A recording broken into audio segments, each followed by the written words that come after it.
All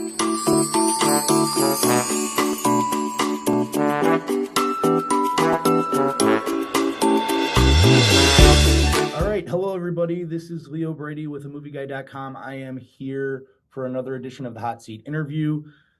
Today, my guest is somebody who has made plenty of rock music documentaries, but we're really excited here to talk to him today about his film, The Thing with Feathers. This is director Dylan Southern. Dylan, thanks for being with me here today. Hi, nice to be here. Yeah, so the first question I always ask on this series is, for you, what was the movie that you saw that made you say, oh man, I want to be a director?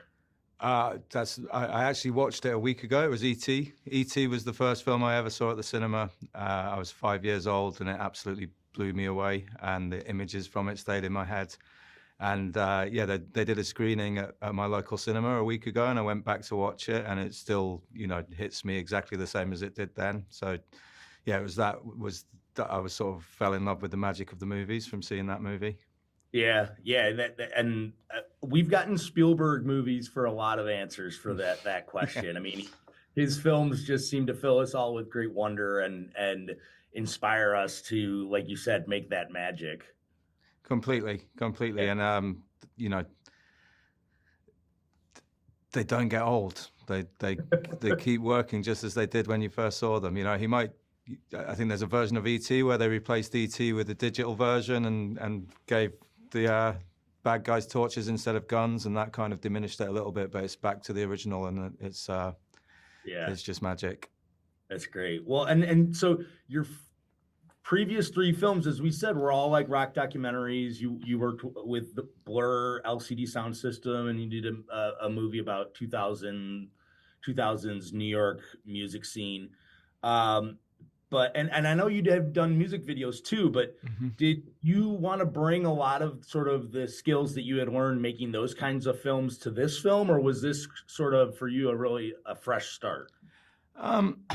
It's hard for me to consider it a fresh start because I worked on the film for, not exclusively, but for 10 years. I was trying to get this film made since I read the book that it's based on. So in my head, the film existed a long time before now. I hadn't made two of the documentaries when I first started kind of putting this together. Yeah. So it was, it doesn't feel like a fresh start, but it looks like a huge jump from making, an archive-based documentary about music in New York in the early 2000s to making this sort of intimate drama about a family dealing with grief. From the outside, it looks like a huge shift, but I'm a music person, so one of the things that I did bring to this film was like curating the playlist of songs that appear in the film, and thinking about it in musical terms was something that was there that kind of came from the films that I've done previously. One of the tracks that we use on the soundtrack of this is a Damon Albarn song, and I'm a huge fan of him as an artist, and this song felt particularly right for this film. So there are some crossovers, but it is a very different kind of thing to the work that I've done before. Yeah. Well, and obviously the star of this film is Benedict Cumberbatch. His performance is absolutely incredible here.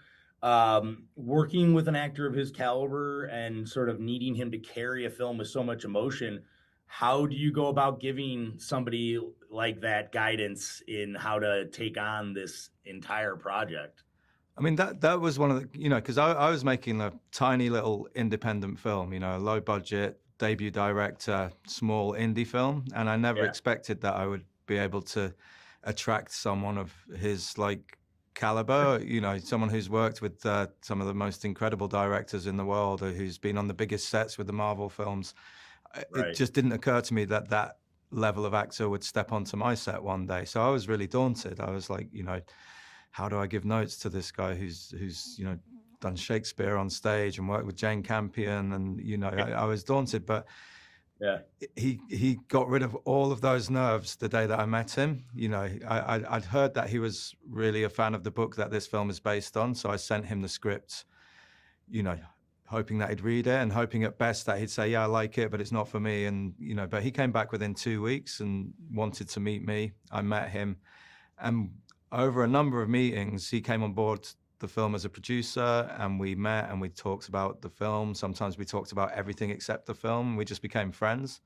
So Yeah. by the time we stepped onto the set, we had a shorthand, and we were working together to create the performance. He made my first time round, a lot easier than it could have been.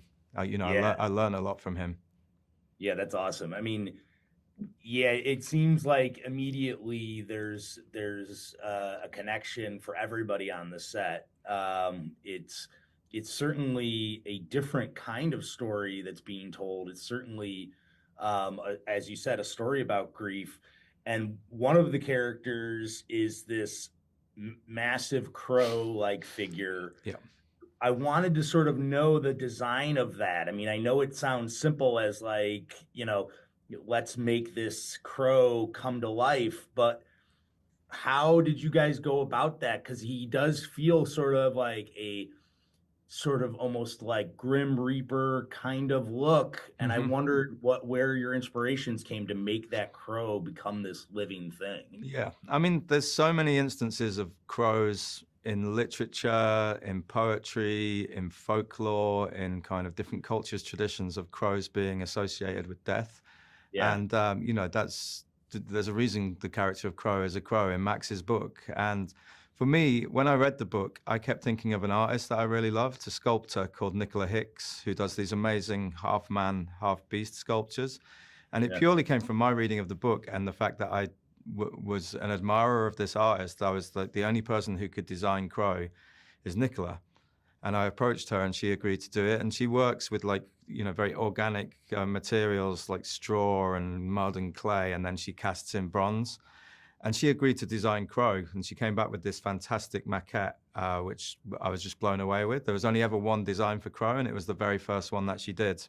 But then we had to figure out, how do you make that into a suit that someone can wear, because I didn't want to do CG. I mean, we probably couldn't have afforded CG, but I'm talking about ET. I grew up in the 80s and 90s looking at, with creature features and in-camera physical, creatures that were actually there. And I wanted that for this film.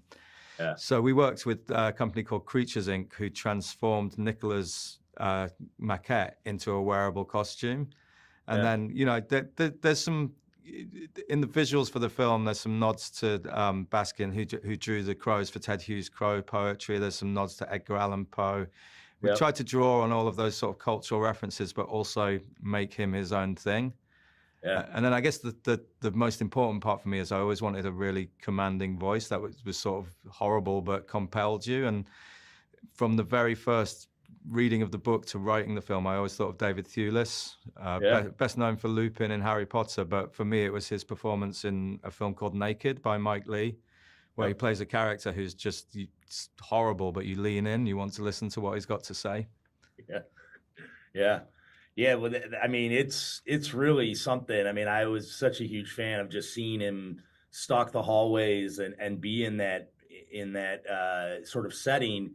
But another factor that I kind of loved about this is you don't really see too many movies. There's been a bit of movies recently about women dealing with postpartum and women dealing with issues of childbearing or taking care of kids. But you don't see enough movies, really, honestly, about men dealing with their own grief and dealing with their emotions. Was that something that really attracted you to the film? I mean, because that really shows in this movie. Yeah, it was. And that stemmed from reading the book in the first place. When I read the book, I'd been through bereavements when I was a teenager. And I realized from reading the book that I'd sort of carried my grief with me in an unhealthy way, as I think we're trained to do as men, particularly men of a certain age. You just get on with it. You just do what you've got to do. And that's a unhealthy way of dealing with it. And I think in society, we're also told unhelpful things about grief. The idea that it's linear and you move through it in stages and then come out the other side, healed and that's just not the case. What I loved about this story is that it tells you that grief is a thing that's going to be with you for the rest of your life, and as brutal and violent and shocking as it is at the beginning, if you can accept that, then you can keep grief with you in a way that can be useful. There are healthy ways of carrying your grief and there are unhealthy ways. And that's kind of with this story, which is, you know, very straightforward and not subtle. It's kind of in your face. I wanted to like look at that idea that it's okay for men to sort of not cope. Yeah. Yeah. Well, it's a beautiful film. The Thing with Feathers is going to be in theaters Friday, November 28th. Dylan Southern, thank you so much for being with me here today, and we can't wait for everybody to see the film. Thank you. Really nice to meet you. You too.